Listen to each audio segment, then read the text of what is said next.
Alright, so you can see that this is on safety. It's a stock trigger, came with the gun. It's adjusted all the way down to the lowest pressure. Okay. So what's been happening is you close the bolt on the round and you push the safety to fire and it goes off without my finger on the trigger. So you'll see that my finger is not on that trigger.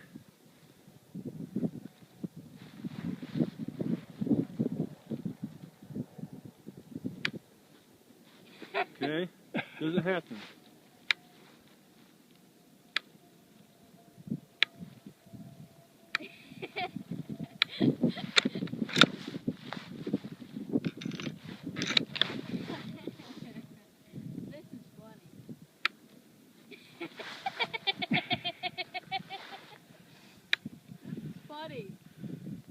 It did it twice in a row with Aiden.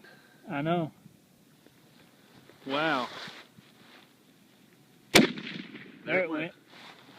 I didn't touch it. Wow.